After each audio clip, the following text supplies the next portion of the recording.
сөйлестік, одан басқа кездесу болмады деді. Енді қазір үлкен үмітпен ортаға Агатаны шақырайық. Ағлан, мен не шешті?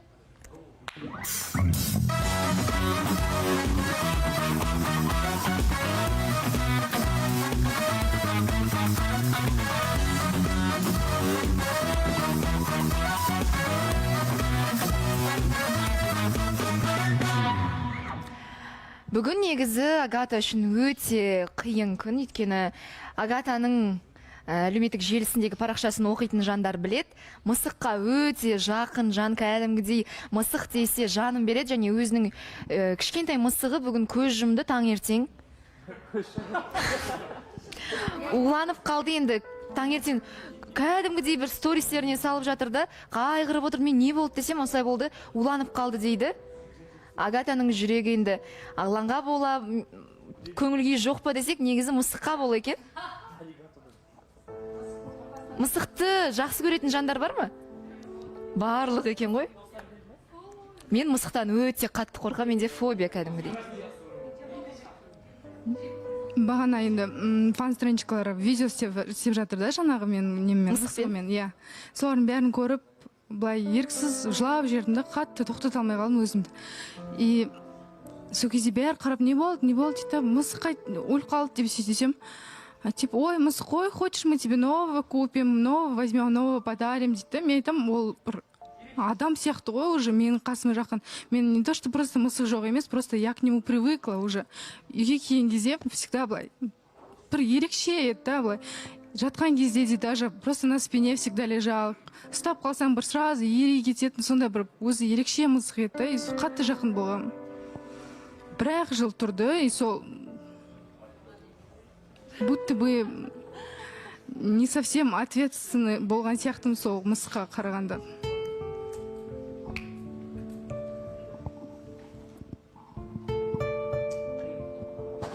Жоқ, енді бәлкім біз түсінбейтін шығармыз, бірақ үй жануарын қатты жақсы көретін жандарға бұл таныс жағдай шығар бәлкім. Сондықтан сіздердің күлкілеріңіз бұл жерде орынсыз сияқты. Енді бұйырса, тағы да бір өзіңнің сүйікті мысығыңды аларсың. Барлығы жақсы болады. Көңіл-күйіңді түсірме, өйткені қазір алда Ағланмен сіздер бізге не айтады екен деп біз күтіп отырмыз. Үміттіміз жақсы хабардан. Кездесу болды ма Ағланмен негізінде? Я воскресенье күні кездестік, сөйлестік. Ағланның өзінде шақырайық студиямызға. Ағлан, келіңіз.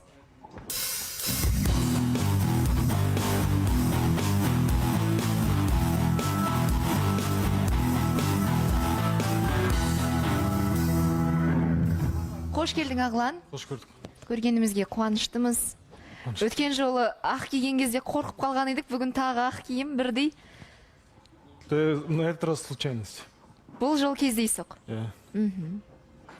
Агатаның бүгін көңіл-күйі жоқ мүлдем. Я және естім, мен білген жоқпын негізі.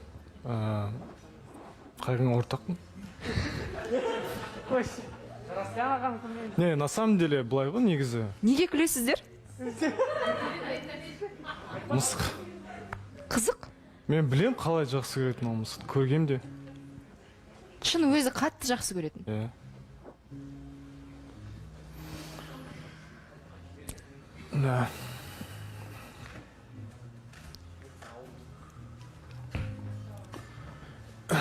Мысықты қалтасын сабаған екен деп ойлап қалдым. Мысық берейін деп жатыр. 1 минут үнсіздік жасасақ қалай Не ғой болады? просто, Агата, мынандай ғой, ол мысықты қаяқтан алып едің, ағайын туысқандары жоқ па былай алатын? Жоқ, серьезно, күлкілі емес қой, соған ұқсайтын мысықтар. Жоқ, мен сендердің күліп отқандарды түсінбеймін, білмеймін. Янахан, мен айтайыншы. Бездушныйсыңдар ма? Күліп отқан жоқ, мен просто қаяқтан алып отырмын. Мысықты алып береміз ғой саған. Ладно, ничего страшного. Ол ойыншық емес қой, мен ойыншығымды жоғалтып алған жоқпын.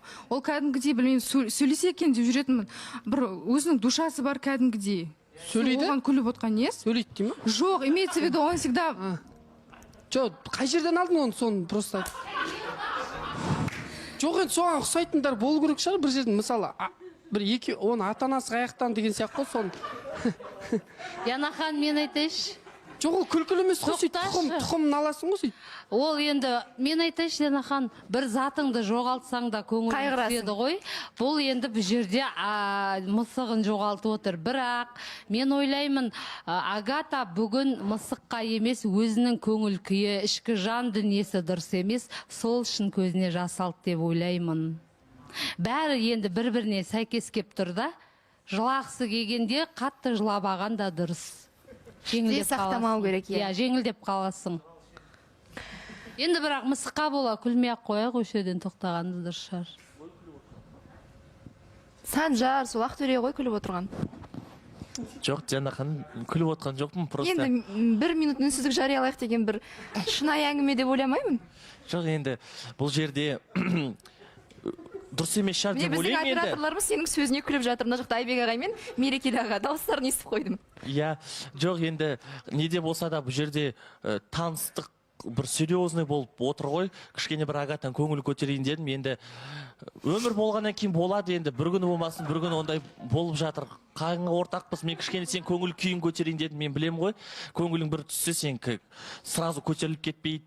Содан кейін кішкене көңілді болып отыр деген мақсатта айттым енді.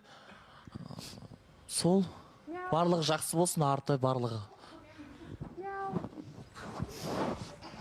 Қойыңыздар болды, иә?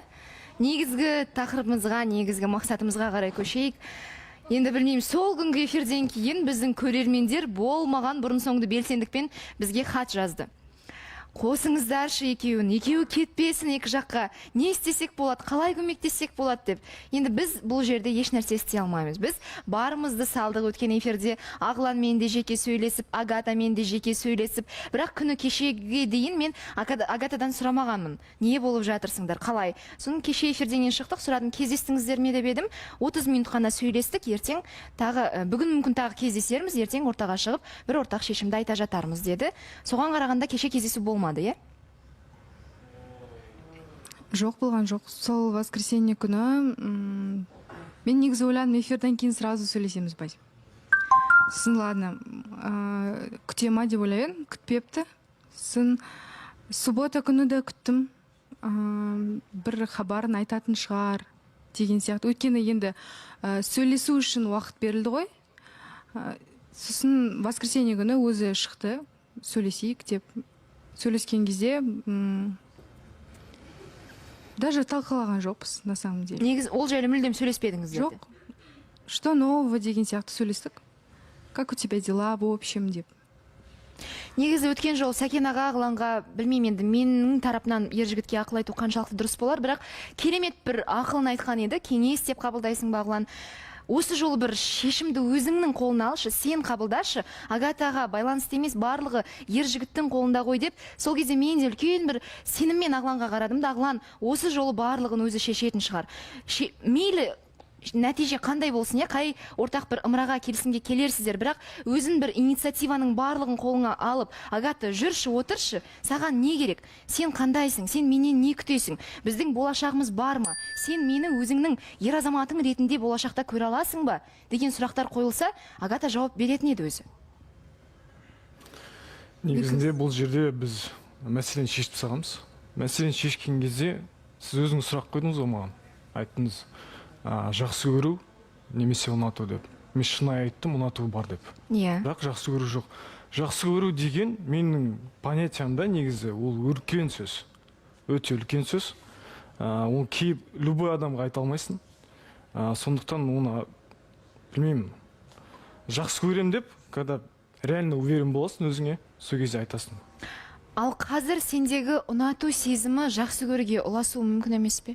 Мүлдем? Жоқ, өйтіп істемей қойшы, будто бы у него выпрашиваем. Сондай ситуация болып тұр да, будто бы безответная бір любовь сияқты болып тұр. Жоқ, негізі ондай емес ситуация. Енді ничего страшного, айтты ғой как есть. Жақсы көру жоқ, ұнату деп. Мен жақтан да сондай. И ол жақтан ол ұласып кетуі мүмкін бе деген сұрақ білмеймін, бір одан бір сұрап тұрған сияқты болып қалам да. Мен ондай білмеймін, өйтіп істеймін келмейді. Не получилось, ничего страшного. Мен неге сұрап отырмын, өйткені жайдан жай емес қой. Агатаның тарапынан да махаббат болмаса да бір белгілі ұнату сезімі бар, белгілі деңгейдегі. Ағлан да жай бір соққандылық танытып жүрген жоқ, бір жылулық бар іште. Енді менің бар ойым, үмітім сол бір жылулықты ары қарай тағы да бір өршітіп, бір үлкен бір ғашықтық сезіміне бәлкім одан да керемет бір сезімдерге ұласып кетер ме деп. Ұлбосын? Қош келдің Ағылан. Қош келдің. Мына жерде негізі үміткер болып келген кезде адам сырттай ұнатып симпатия құрып келеді да. Мына жерге негізі қыз баласына, жігіт балаға мысалы.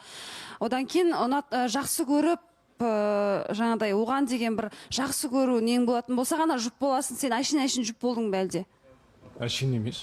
Енді сен айтып жатсың ғой қазір симпатия бар, былай жақсы көру жоқ деп жатсың да. Ұнату деп жатырмын. Енді сендерден бір жақсы нәтиже күткен едім да. Қазір Агатаның сөзіне қарап отырып, мен Ағылан сені вообще түсініп жатқан жоқпын ше. Андай. Жоқ, мына жерде как будто мен виноват сияқтымын да мәселеде. Мен шынайы айттым. На самом деле солай. Бізде прям махаббат жоқ деп айттым мен. Ол неге мен жақтан Енді жоқ, махаббатты ояту ол жігіттің қолында ғой. Агатадан Я все сделал. Не істедің? Мен істемедім ба не? Диана Жоқ, ханым, не істедің жалпы Агатаның тарапына, Агатаны бір қуанту үшін, Агатаның саған деген бір сезімі әрі қарай даму үшін қандай қадамдарға бардың? Қандай қадам істеген затым осы уақытқа дейін барлық там шақыру немесе күнде кездесу, оның бәрі не сонда өтірік па? сен қазір Ағылан кішкене Ағылан мәселенің Бізде бәрі жарнама, кешірім сұраймын, жарнамадан кейін қайта жалғастырамыз. Қайрат деген кісі жіберді. Біздің мынандай хатпен кішкене шыда, алып кетемін. Кімге? Алия ханымға.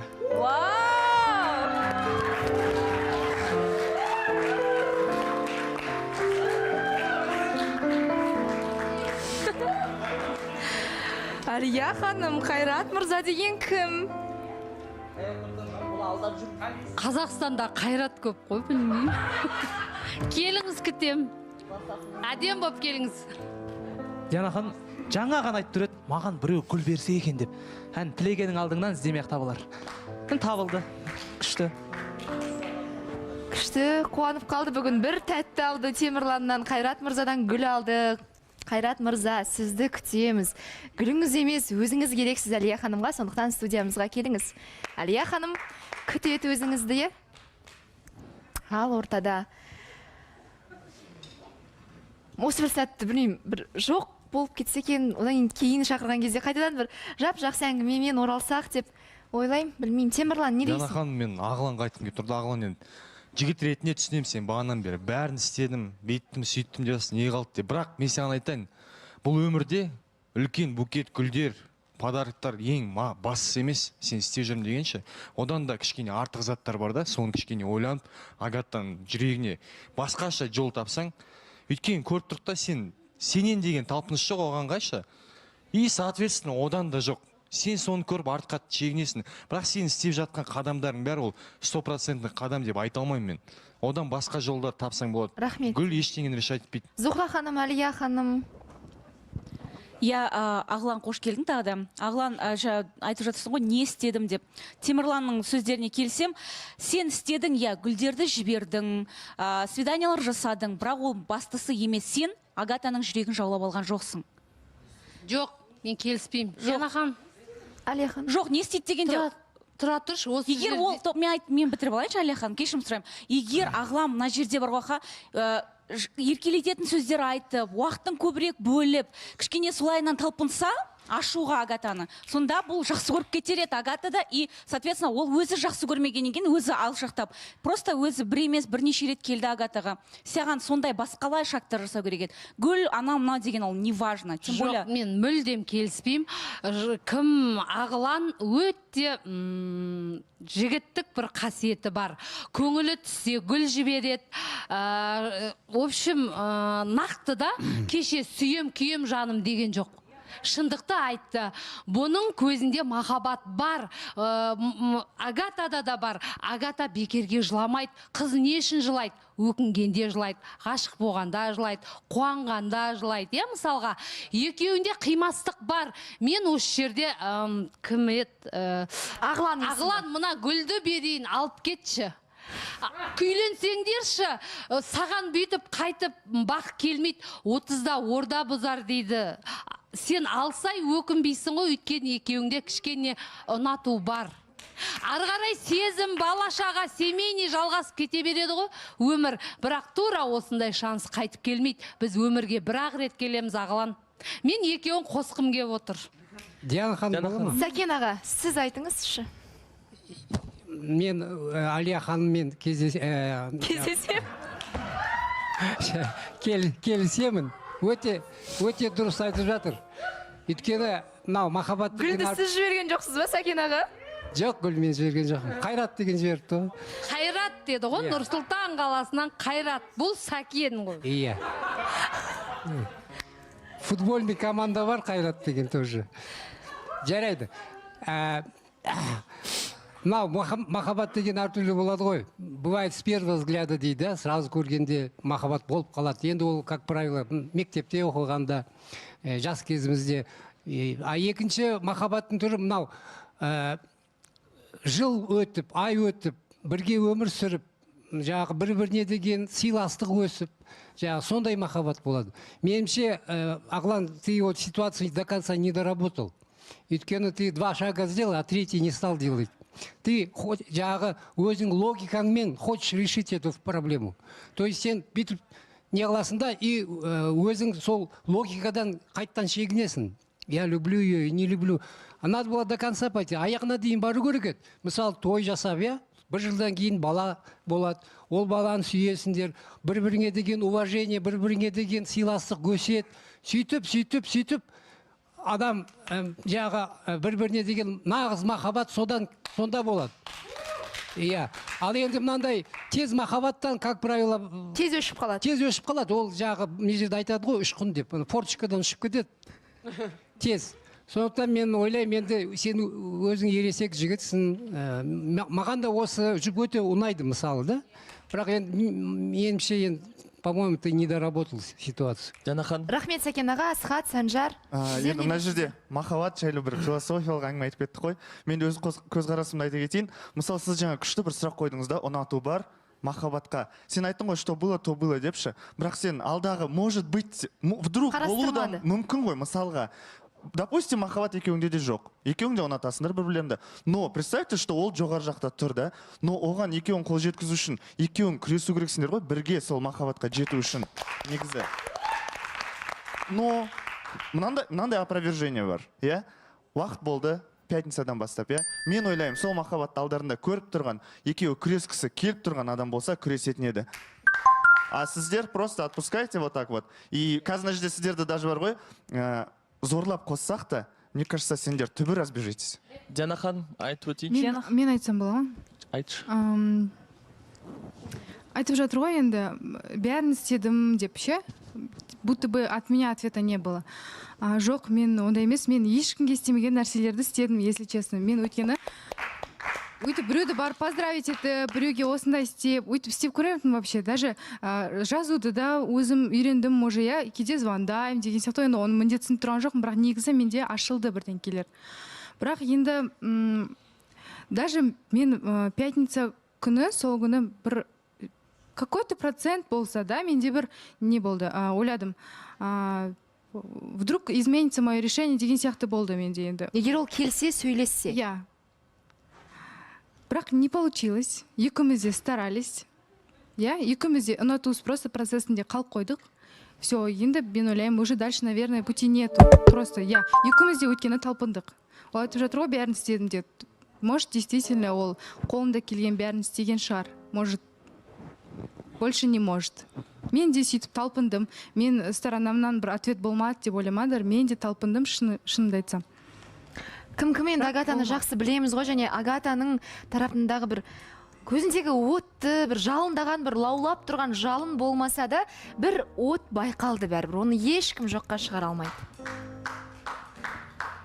Диана ханым, жалпы Агатамен енді осы проектке келгелі бері жақсы сыртта да сөйлесеміз, көріп жүрік қой. Агатада ұнату ғана емес, ұнатудан да жоғары болды. Себебі Ағланнан сұрадыңыз сіз бірінші. Ұнату дегеннен кейін қыз жақсы көремін деп айта алмай қалды. Агата, мойындайсың ғой, сенде ұнатудан да жоғары жақсы көру деген болды. Бірақ сен жігіт жақтан көп нәрсені күтпедің, сен ойлаған нәрселерді күтпедің. Сол себепті сен қазір, как Агата жертва болып қалды, берді сезіммен ойнап кеткен сияқты болып қалды. Мен өзіне сұрақ қойғам, сені қашан алып кетеді, қашан той болады деген кезде, енді жігіт жақсы сесін да деп күтті, көп нәрсені күтті, бірақ сен бауырым, сен жай жүрдің. Короче, жай жүргенде де слишком жай жүрдің да. Оны Агата кәдімгі сен жақтан күтіп қашан болады екен деген оймен жүрген шығар. Бірақ сен бауырым, не істеп жүргеніңді мен вообще түсінбедім. Сәл бір-екі жылдамдық қосқаныңда мүмкін бұл жерде жақсы болар ма еді. Бірақ өзіңнен көп минустар кетіп қалды. Сен өзің осыдан кейін тоқтаса да ойланарсың. Әлде проекттің бәрін қара, Агатада бұндай ешкімге үйтіп жасамаған да, бұндай ашылмаған да. Сен оны бағаламадың, бауырым. Санжар. Жана ханым, мен айтып өтейінші. Мына жерде Агата, енді мен жаңа жасамағам, жасап жатырмын бірдеңке деп айтып жатсың ғой. Егерде сен деймін да, өзің біз мына жерде барлығымыз айтқан болатынбыз. Ой, сен жаз деп, сен бірақ білмеймін қандай полкаға қойдың. Мен деген, я не буду это делать. Для меня это не слишком деп сөйтіп жүрдің ғой. Осында бәріміз көндіріп сөйткіздік. До такой степени білмеймін, саған жеңіл ма, сен сразу, болған жоқ, ладно деп қазір қоя салып жатсың да. Сен кішкене бір жібістейші, шын, сен әлде бір қатты болып отырсың, көріп отырмыз. До такой степени ағылан осы қанша келсе де өткен сезонда да мынандай жынданғанын біз өткен эфирдағыдай көргенде жоқпыз. Мен жасап жатырмын ғой деп сөйтіп айқайлап жатыр да. Сен как есть, и вот так осылай отырсын да, кішкене жібу керек. Сенен не болса, жаңағы тағы бір еңкей, өзіңді кішкене төмен көрсет. Сол кезде сен жаңағы алмай атқан махаббатын мүмкін аларсың. Санжар. Өйткені как будто мен жерде бір тең тұрған уровеньді көріп отырмын да, не бір-біріңе бастарын деймейсіңдер. Была, не была деп отырсыңдар бір-біріңе. Бірақ ағыланның алдындағы эмоциясынан кейін уже реально көзіміз жетті, то что сен кішкене надо отпустить чего-то деп. Жоқ, Санжар. Мен ойлаймын, если бы я ему дорога была, если бы он хотел, наверное, біздің ары қатынасымызды дұрыстағысы келсе, иә? Біз воскресенье күні болсын, пятница күні болсын, понедельник күні болсын шешетін едік. Раз шешілмеді ма, значит, действительно, айтады ғой, игра не стоит свеч деген сияқты. Санжар, мына жерде айтып жатсың ғой, сен сәл төмен қарай төс жібісей деп жатсың да. Негізі ағылан келгелі өзгерді, қазір де өзі айтып жатыр ғой, мен басқа жасамаған нәрселерімді ағыланға жасап жатырмын деп жатыр. Енді жігіттің алдына түсіп алып, мен жібейші, давай екеуміз тұрмысқа, мен саған тұрмысқа шығайыншы, үйленейікші екеуміз деп алдына түсіп алмайтын шығар. Енді ағылан жақтан андай не болмағаннан кейін, подача болмағаннан кейін, Агатада өзі мінезі сондай ғой, туа біткен мінезі сондай ғой оның. Иә, шынымен де пікірлер қайталанып кеткен сияқты, құрметті қатысушылар. Бір нәрсе айтып кетейінші, ағылан, жасадым дейді да. Сен не жасадың? Жүп болудан кейін сен түк жасаған жоқсың. Жасау деген ата-анаңмен таныстыр. Болмаса сырға сал, үйленуге қадам жасасаң, міне жасап жатырмын ғой мен, қыз жақсы істемей жатыр ғой дейді. Сен жүптан кейін түк істеген жоқсың, гүл жіберіп жатсың. Оны істеу үшін бірінші жақсы көру керек. Дұрыс па? Ал жақсы көру үшін не істеу керек? Не обязательно сырға салу керек. Жоқ, қызды жақсы көру үшін сен не істеуің керек? Не істеу керек? Не істеуің керек? Сен ашылуың керек. Сен түкті істеген жоқсың ғой, бауырым. Қалай түкті істеген жоқ, мен просто болдым, конечно. Ержан, Қазір сен Айнұрға не істегеніңді бірге көреміз. Жана хан бірдеңе айтайыншы. Ана айтады ғой. Қамрақұл, бүгін сенен қорқып қалдым. Жоқ, қорқпаңыз, просто мына жерде мен не көріп отырмын. Айтады ғой, мына люди расстаются из-за гордости дейді. Просто екеуі де гордый ма, бір-біріне бүйтіп айта алмай ма сезімдерінше. Төмен түссіз келмей ма? Жоқ, одай емес. жоқ, бұл жерде гордость жоқ бұларда. Бұларда просто бірінші сезім болды, одан кейін өшіп қалды. И содан кейін просто екеуі жүрді, просто тағы да ашылар ма екен, тағы да болар ма екен деді, бірақ ашылған жоқ. Енді не істейді, ондай болады өмірде. Диана ханым, мен қазір бұлар ажырасып кетсе де мен таңғалмаймын.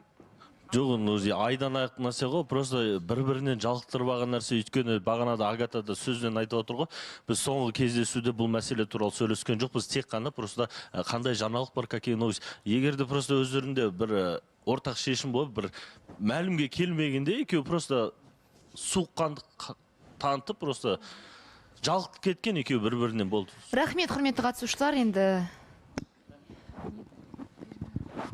өткен эфирде мен негізі сөз берген едім. Қандай да шешіммен ортаға келсеңіздер, мен араласпаймын, тек қана қабылдаймын деп. Бірақ сол қабылдаудың өзі қиынға соғып тұр.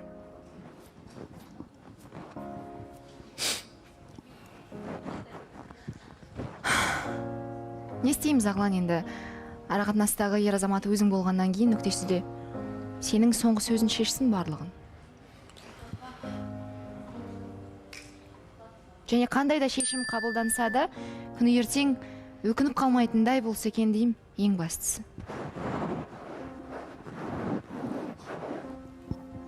Негізінде не қанша жүрдік, бұл все классно на самом деле. И то, что екі жақтан да не смогли, вот. Мы действительно пытались. Шынымен де көрдік, тырыстық.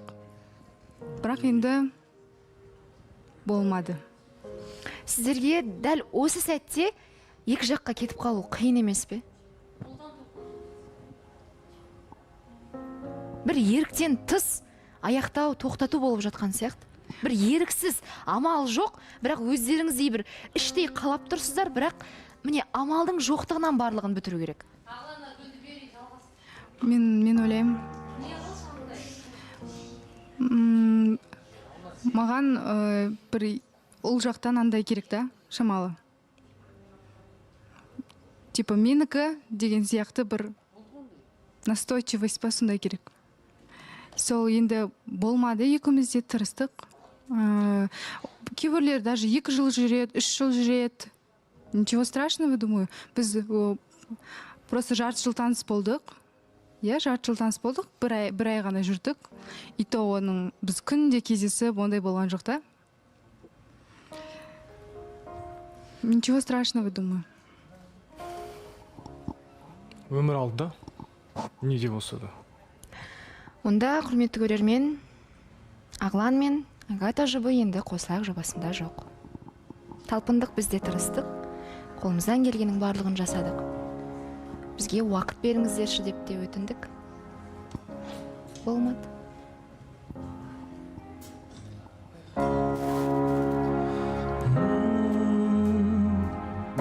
Дай мне время все решить, дай мне время поразмыслить о тех минутах, что Бог дарил, когда мы счастливы были. Кто теперь мне объяснит, почему так сердце болит?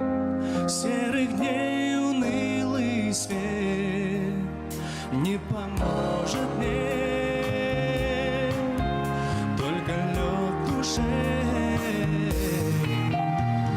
Мне бы только поверить, что кто-то любит меня, силу дай мне увидеть, чтобы забыть тебя. Мне бы только поверить, что кто-то любит меня, силу дай мне увидеть, чтобы забыть тебя. Желтых листьев осенний сон будут мучить воспоминания о нашем доме, где мы вдвоем, и в первой любви признания, заблудившийся во тьме. Я иду на свет к тебе, спотыкаясь на пути. Ты меня прости, с миром отпусти.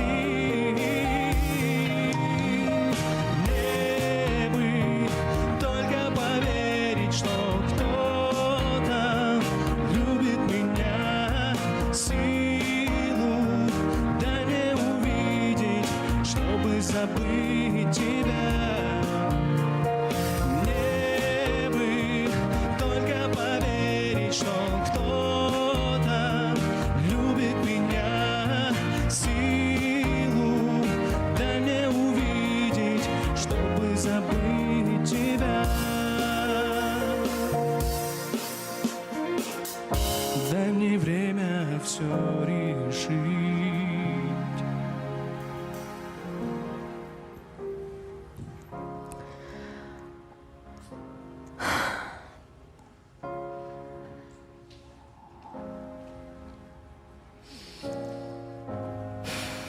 Әрине өкінішті. Бірақ екеуі де тырысты, көрдік, болмады. Бірінші жыл емес қой осы жерде ара қатынасын тоқтатып жатқан, бірақ қай кезде болмасын бізге ауыр тиеді. Осы жерде басталған ара қатынас соңына дейін бір керемет нәтижеге дейін жетсе екен деп тілейміз ғой. Бірақ қашанда барлығы біз ойлағандай бола бермейді. Сіздерге рахмет, Агата, Ағлан. Бізге сондай бір ай бойы керемет эмоция сыйладыңыздар. Қанша өздеріңіздің бір шынайы тілекшілеріңіз, шынайы жанкүйерлеріңіз пайда болды. Бүгін олар үшін де өте күрделі күн. Өмір жалғасады. Арада ең бастысы сыйластық қалсын. Әркім өзінің бақытына қол жеткізсін. Бірақ енді бөлек-бөлек. Да, айтып кетейін да. Были моменты, есте қалатын да, кәдімгідей. Агата жақтан көп зат алдым. Она учила меня как бы жить моментами.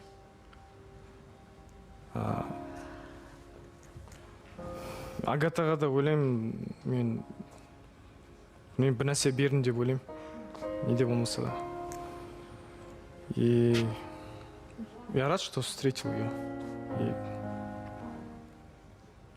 рахмет саған. Агата, сенің Ағланға айтарың?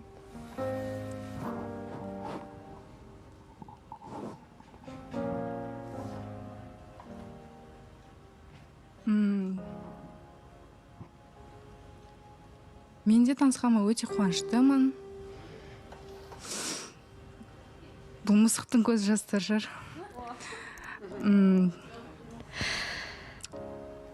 Шынымен де өте жақсы бала. Мудрый очень, спокойный. Бәрі решение. Мен кішкентай проблемаларым болса Ағланға звондайтын. Ағлан, осындай болып жатыр, сен спокойно решать етіп береді. Осылай істейсің деп.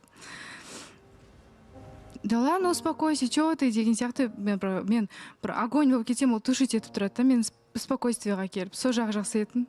И действительно күшті моменттер болды. Екеуміз де күшті эмоция алдық. Но ничего страшного.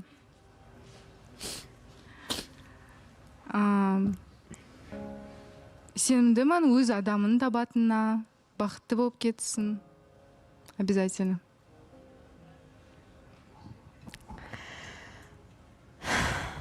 Онда, Ағлан, рахмет саған келгеніңе. Жалпы келгеніңе рахмет.